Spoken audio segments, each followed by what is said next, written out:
house. Check out some of the finest coffee that North Jersey has to offer. Elizabethtown Coffee Co. Only available where the finest coffees are sold. From MinuteMen Media.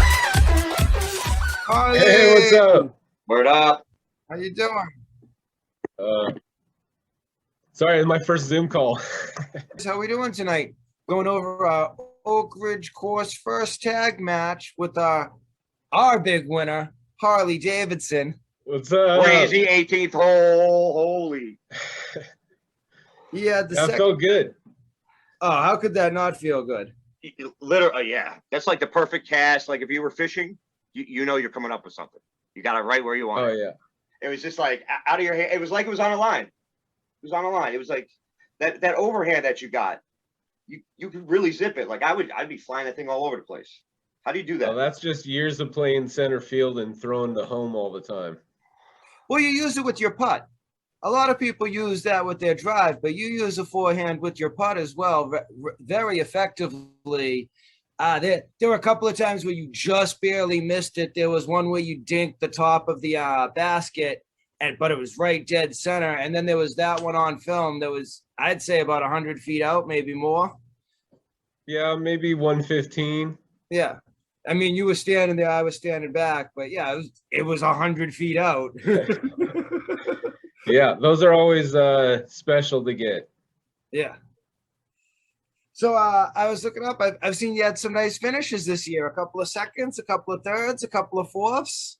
Yeah, I got a too many second place. Yeah, but that's good too. That's better than too many second from last places. Oh yeah, definitely. If you feel you've been playing good this year? Yeah, actually, I've only been playing seriously since September of 2019. Okay. And I was going to ask, like, did COVID do a lot to boost your game, or? Oh, definitely. It definitely freed up a lot of time that allowed me to focus on that kind of shot specifically. I had injured my left shoulder about this time last year, so I basically couldn't do anything backhand. Mm-hmm. So for the whole summer, all I did was sit in the backyard and just did the little forehand, just kind of getting the feel for the touch. Well, Yeah. it has definitely paid off, and we got it on film to prove it. Big time. Yeah. Big time. You injured yourself. What did you do to fix that injury? Besides just sit in the backyard. Well, it was a lot of rehab, physical therapy, a lot of ice, a lot of heat. Yeah. And just time. I mean, it just took time. I had tore the tendon that runs in here, so it was like a little tear in it, just enough to make it, like I could barely even get my hand up over my head for like 2.5 months. Yeah, I've had it. It's not pleasant. No. No, I've had injuries. I could do a whole half hour just on my injuries. The reason I have that card is I can't lift the bag with my left hand. If I use the bag with my left hand, I've broken the shoulder so much my whole left side will kill the next day. So I found the baby cart works out so much better. Let's do an overall thing first. So basically, you, Kyle, and Terrence, all 900 to 940 golfers. Oak Ridge is a new course, so it doesn't really have an official rating. But I feel with under par performances by all three of you, that those were close to 980 to 1020 rounds, in my opinion. I wouldn't give them that high. I would maybe say anywhere from 9. I think probably Kyle had like a 960 to 970 rated at being at 6 under. Mine was probably close to like the high 940s to 950s. Okay.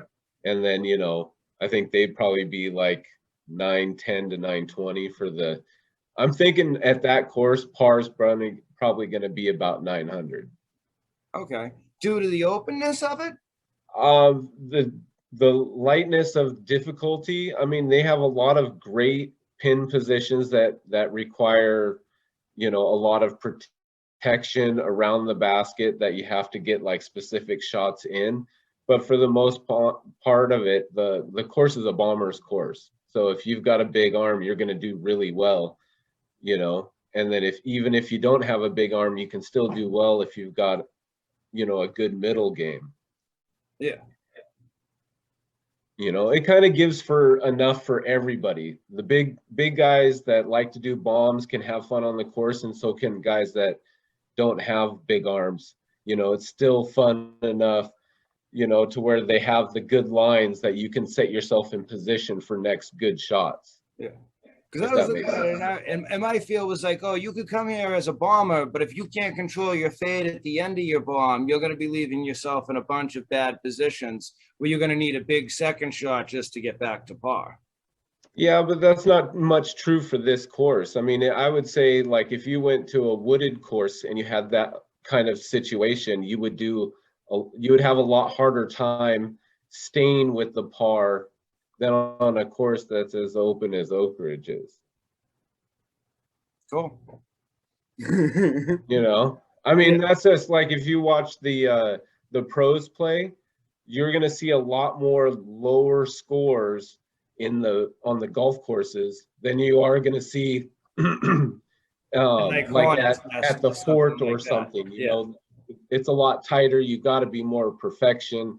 You know, you have to hit specific lines or lay up at certain situations, you know, to keep that score low. And that's for those of you who don't know, disc golf calibrates its rating scores to courses and conditions on each individual day. So you could shoot 1,000 on Oak Ridge one day and then 2 weeks later have the same score, and it wouldn't necessarily be 1,000 rated round. That's correct.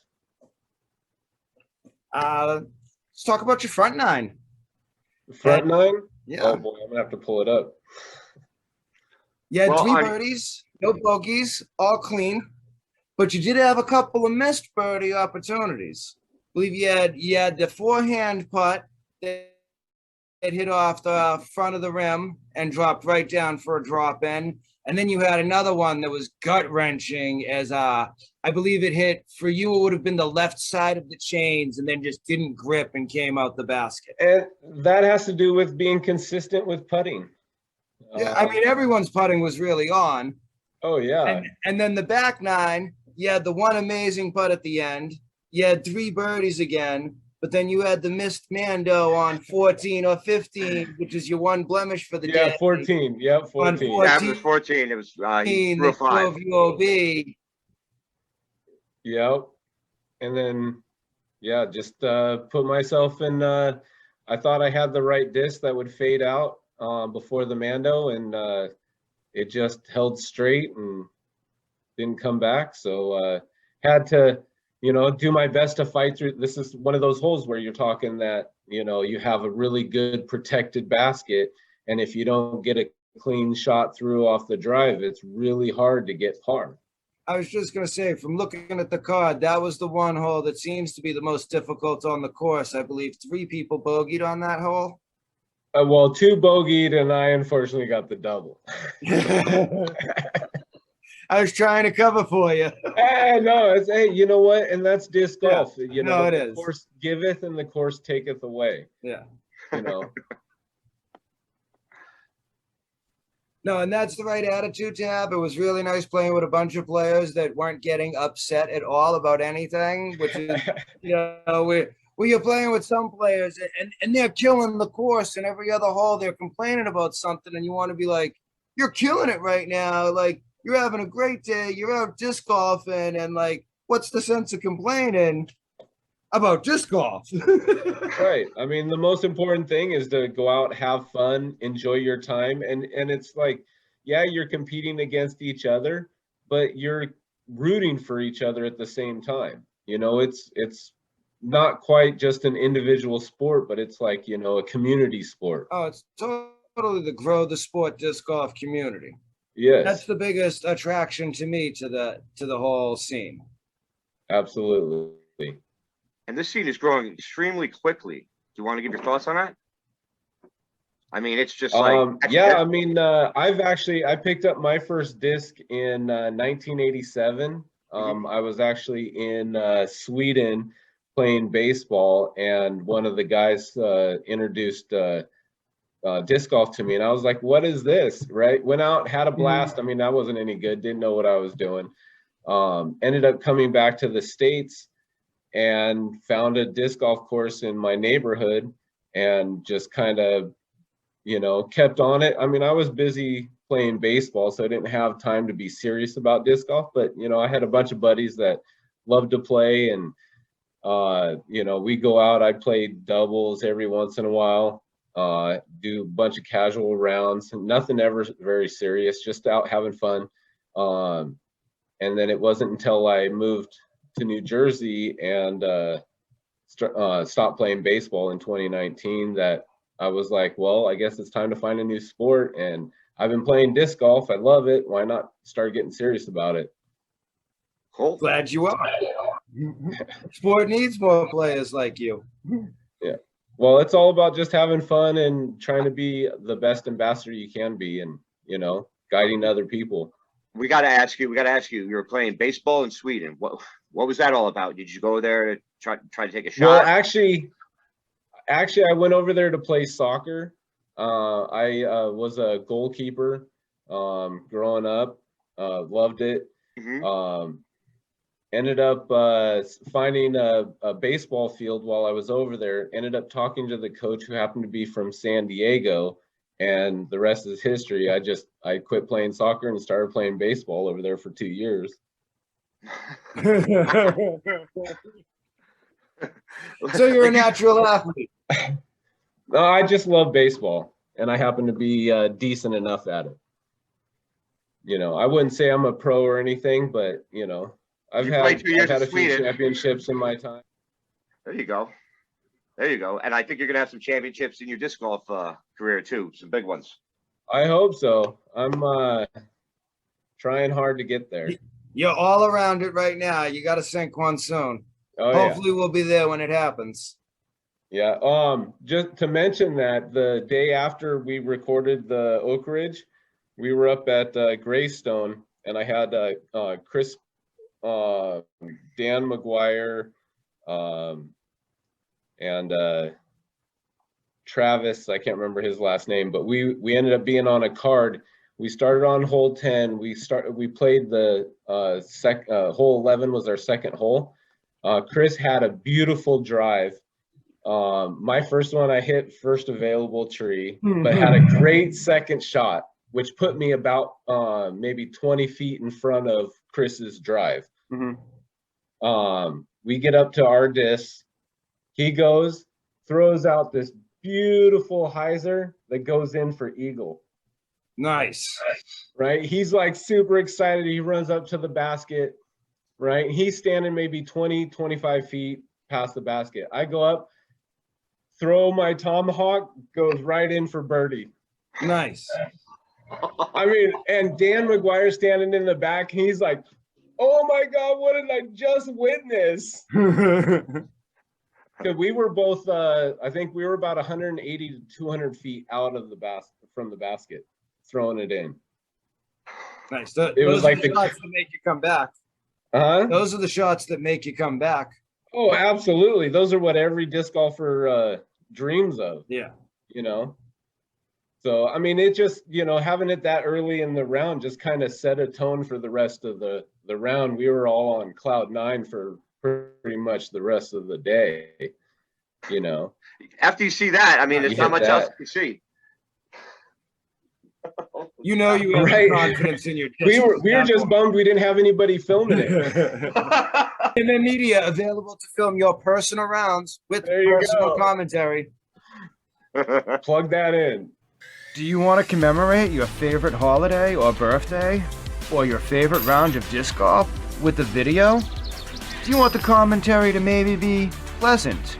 Or a little bit angry? Or a little bit mean? Well, at MinuteMen Media, we can do that for you. Disc golf commentary and videos from MinuteMen Media. He's just had a little interaction with people. That's big for him. He doesn't have many friends.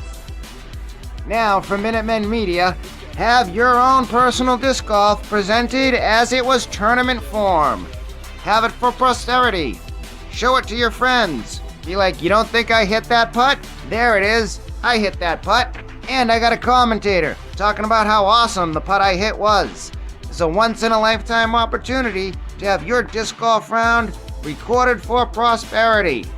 Get all your friends involved. MinuteMen Media, available for disc golf videos, regular rounds, birthday parties, or special events. MinuteMen Media, get it now. No, we definitely want to start doing things like that, because who wouldn't want something like that? Like, it's a birthday video, but it's a disc golf round birthday video. And Right. I think a lot of people, they want to see like the amateur players on video, you know, because then they can relate a little bit more. that we 1,000,000% agree with that. Mhm. You know, there's a ton of people filming the pros, and we're like, oh, you've seen the pros play, now see the nos play. Yeah, exactly. These are the local people who grow your sport, who made it possible, who introduced it to the kid who became that pro. But it took 10 or 20 people cutting down the trees, doing the limbs, cleaning the grass, picking up all the litter and stuff like that, showing people how to throw a disc to get that person to that point. Yeah, absolutely. 100%. So it won't be out soon enough to plug it for this, but Oak Ridge is doing a cleanup day this weekend. So if you can, get down to Oak Ridge Park and help in the cleanup day. Help. No one wants to say help like that. Help. Bill's loving it. He's going to be using that help forever. Oh yeah, All right. yeah. On repeat too. Help. Every time I get in trouble on the disc golf course. Help. Yeah. Harley, when's your next tournament? My next tournament's gonna be on July 10th at Tyler State Park for Intermediate Tyler. Nice. Yeah, how many tournaments you got in July? I've got that one, and then I'm doing a trilogy challenge at Doc Kramer the following I weekend. just did that a couple of months down at Cape Cod. It was pretty cool. Yeah. Yeah. It'll be my first one, so it'll be interesting. Yeah. I'll give you a hint. The what's the driver? The Sapphire. It's a little bit lie. Yeah. It's a little bit what? It's a little bit of a lie disc. Uh-huh. Like it's really not a neg two, where like if you throw it straight, it pulls understable and then it pulls stable. It's more one of those discs that it like, if you're gonna put it on a hyzer, really power it for it to go out there. And if you put it on anhyzer at all, it almost take that line. Oh, So okay. it's really temperamental in that like even space. It's more one you got to like hyzer or anhyzer to get it to do what you want. I love the Warship. That mid-range bomb did add a tremendous amount of glide on it. Oh yeah. And then Nice. I hated that version of the EMAC Judge. I threw a Warden for years, so I'm sort of I know the Judge because it's like a Warden without a putter. But yeah, I was talking to a couple of other EMAC Judge people, and none of them really like that putter. Good approach putter, not a good putting putter. Yeah, I mean, I got a couple judges, but I've never thrown an EMAC. Yeah. So if you throw Judges, it might you'll know right away, and you'll know what tweaks to make. Right. Sounds good. Thank you for the heads up. Anytime. Well, like every disc flies different in everyone's arms, but like, now you know at least how I threw it and what success I had with it. So you could, Right. don't Color like also that. makes a difference too. the what? The color of the Yeah. disc will also make Oh, a difference. it 100% does. Yeah. No, it does. If I get a yellow disc from Mint, I know it's overstable. Right. I don't even have to throw it. It's a yellow disc from Mint. Yep. It's overstable. Yeah, I get a pink disc. Pretty sure it's understable. Like Yeah, I do. light orange. Yeah. Yeah, my pink one, I got a Latitude 64 Halo that I use as a tomahawk disc now. But when it was newer, it was very, very stable. Like I could throw a bullet straight and have like a tiny little fade off of it. Yeah. And that's nice. Everyone needs that disc in there. Oh yeah, but they never last like that. No, very they long. don't. Now, then you're hunting for a new one. Yeah. When it stops working, it comes out of the bag and something new goes in. The last time I was basically like, I'm about to cycle this disc. I tossed it into a pond, and Phil has it on camera. And I was like, I can't believe I just did that with that disc. Like, I just got it to that perfect broken in point where like it was here, and I was gonna use another one. But a lot of people like it because you're holding the same profile all the time. You're always almost throwing the same disc, and then the disc is doing different things based upon how like broken in it is. Right. I mean, I have a couple that I've had for a while, like that Latitude 64, the Halo, and then I have a Champion X-Cal that I've thrown for years. But I mean, they're pretty much just tomahawk discs, or like the X-Cal I'll throw for like a low skip, get some like crazy hyzer corner. But you know, other than that, I've got, you know, I go out to a field, I chuck all my discs, I kind of get a feel of how they fly, and then I pick which ones that I want for certain situations. And then, you know, the ones that work out, they stay in the bag. The ones that don't, they end up just, you know, moving on. In the closet.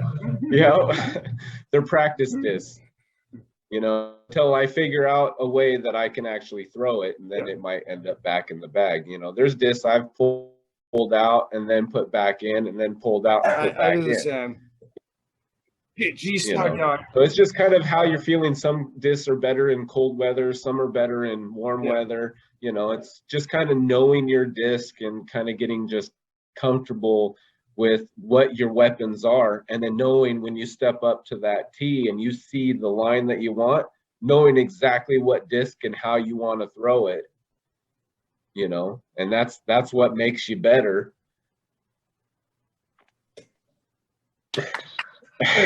Dude, you're killing it. Dude, you're killing it.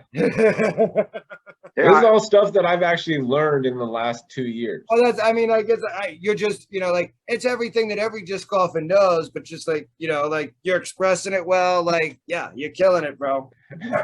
Well, I'm glad. No, it's all about, your consistency, knowing your bag, knowing what you want to use, when you want to use it. Do I like this in the rain? Do I like this when it's dry out? You know, right. Like you said, like, I want this when it's cold. I don't want this when it's cold. Exactly how it is. You know, once you figure that out, your game is going to go up like tenfold, just like that, in that small amount of time. You see a lot of new players recently like reducing their bag size, and I talk to them about it all the time. Like, I don't need 25 discs, and I'm like, you've only been playing 6 months. You don't need 25 discs because you don't know 25 discs at all. You should be out there with the 2-3 discs, and then if you don't like one of them, replace it with something else. Not now you're carrying 5 discs and switching between 3 different putters 4 different times in a round. And you got to have a nice bag. You got to know your bag. It's got to be personal. Yeah, absolutely. Everybody's bag is going to be different. Nobody's going to throw the same way. Nobody's going to like the same plastic. Yeah. You know. Oh, 1,000% on that. You guys want to see a bomb? You know. Yes. Yeah.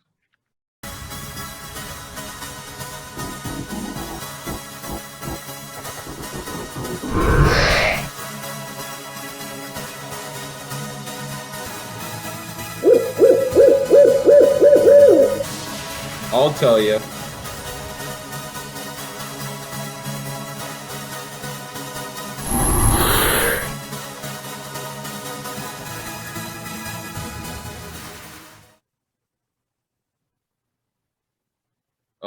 That was probably, I don't know, I used that disc a lot. That was the back 9. Yeah, I think it's 18. I think it's 18, or it's was it 13? I think it might have been 13. I don't think that was 18 because I was behind you guys on 18. Yeah, that would be the hole right before the blow up. Yeah. Well, you ripped it there. That was disc out because of the swirly plastic. Yeah, I used that one a lot that day. It's one I'm very comfortable throwing on an S line. Nice. He was talking about that. I think his highest speed driver was a Leopard. And he was like, I got to find something like higher than this leopard, and I almost wanted to be like, your highest speed driver is a leopard? Like, are you kidding me? I honestly, I never threw anything less than a 10 for the longest time. But it was because I had trouble handling a 7, 8, and 9 speed. Even the 6 speeds I was having trouble with, putting too much snap, wrong angles. They just wouldn't come out of my hand right. They didn't feel comfortable. So I basically just used high-speed drivers and putters, and that was it for the longest time. But over the last like year, I've really been implementing more mid-ranges. Like I've got a Buzz and a Manta that I'm using a lot more now than I've ever used a mid. You know, I mean, when I first started, like first picked up, I had a Rock, you know. It only lasted like a little while until it got too beat up that it just, yeah, that it wasn't a Rock anymore. Right. Yeah. No, I have like, yeah, I love Royal Plastic, which is like, it's like a real high quality DX version. But like, I got this one disc, I put it in my bag. I think the first round I drilled a tree. Second round I drilled a walk roll. Fourth round I like drilled the tree dead on again, and like the thing is just like warped and mangled, and I'm like, the stamp on it's still brand new. Like this disc is already garbage. Like this poor thing, like what did I do to you? Yep. Yeah, my tactic looks like that. It's all like wavy. Yeah. Oh, the last tree I hit, it was like literally like a car where like the disc was like crumpled in like this just on this one part. And I was like, boy, I've got myself back in disc golf shape. I was like, oh, I'm really throwing good today. The problem with that is when you don't throw correctly, when you're really throwing good, the results are way more disastrous. Oh, yeah. Yeah. Hey, the best thing I could ever say is trees can make a good shot bad and a bad shot good. Oh, it yeah. Doesn't matter. And I was like, I'd rather have a bad shot hit a tree than be shooting bad. I'd rather have a good shot hit a tree than be shooting bad. Right, exactly. You know, like, I'll take those tree hits. That means I was still like doing the right thing. I don't want to be confused about how to throw a disc halfway through a tournament. Oh yeah, no. Confidence is definitely, no matter, even if you have like a bad hole or, you know, one bad throw, you can't let that affect the whole round. You've got to just kind of let it go. Okay, it's over with. Let's work on the next one, you know, and just keep moving forward, you know, because every little, you can get in your head way more than anybody else can get in your own head. That's the truth right there. If you're playing against me, I give the opposite advice. If I have a good hole, you really need to let it get to you. You really need to let it marinate in there and really like ruin the rest of your round. Anger, fear, aggression. No. I love disc golf. It keeps me calm. It keeps me zen. It keeps me focused in the moment, and then that translates to the rest of my life. Right. You know, I completely agree. I mean, it's just, you know, it's a great way to spend a nice afternoon hanging out with buddies, chucking some discs, you know, having a good time, you know. Absolutely. As we know, that's what appeals to a lot of people. Vorian doesn't have many buddies to play with. Well, I'm sure you're going to make a lot of new buddies if you get out there. I mean, I came over here, didn't know anybody, and now I've got a whole big, huge disc golf family, you know. And I haven't even been here 2 years yet, and it's like a huge family, and I, you know, glad that I could be a part of it. Excellent. So I have something you guys, I know you guys want to see because we only have 10 minutes left. We can we can start another one up.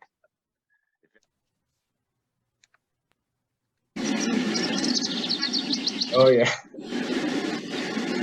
There's only one angle. We got both angles, the whole thing. Whoa! That's the way to finish. When it got about halfway there, I was like, oh, it's going. It's gotta go. When you gotta run to get your disc out the basket, that's the best feeling of the day. Oh yeah. Oh, I gotta run because you guys can't play till I get my disc out. Oh, do I have to run? Yeah, look at this run. This is the victory lap right here. Oh yeah, it's like hitting a home run. Absolutely.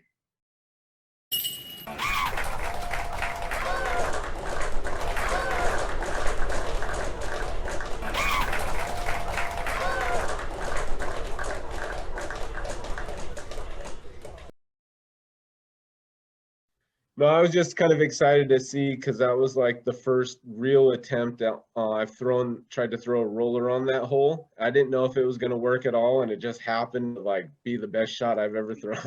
Yeah, and you'll be chasing that roller for the next year. Of course. Yeah, I'm Of using course. the same disc. I'm doing the same thing. What's going on? Yeah. I tried it today. I was down at the course and I tried to throw that roller and it went into the trees.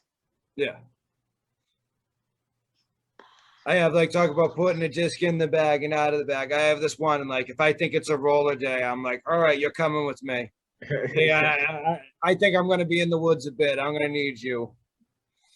Yeah, I've got a Mamba that will it's like stupid overstable or understable. Yeah. I mean, so I could throw it basically flat and it's a roller, like almost instantly. Yeah. So if I can throw it out, I'll throw it out like a sky forehand to like if I'm like really pinched off really bad, I'll throw it out like that. It'll come down and it'll actually roll and then just kind of circle up. It won't go very far, but it'll get you out and into the fairway with like hardly any. I use a Monarch, which is like the one right below the Mamba. I think it's the 10-speed version. It's a little bit less understable, but it's still wicked understable. And yeah, that's the same thing. I sit there, I throw it up like this. I know it's gonna go. It might plane out a little, but it's gonna hit. It's gonna roll forward, and then like, and the same thing. I can sit there and I can just throw it on the ground, and I know it'll go that 50, 100 feet, and then curve. Right. And get me, and get me out. Get me a pitch out, but better. Right. Exactly. I call it my trick shot disc. That's like, yeah, it's always been my trick shot disc, but it's exactly that. Like, I need a pitch out, but I need better than a pitch out. Right. I really don't want to take the pitch out right now. What do I got in here that's like a little bit, it's a little funky, a little weird. Yeah, everybody's got to have a disc like that. Yeah. Before we get cut off, Harley, awesome having you on here. Great job. Thanks. Oh, it's been a blast. Thank you for having me. No, definitely.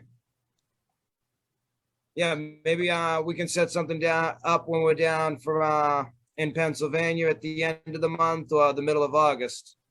Okay. I think. Yeah, for sure.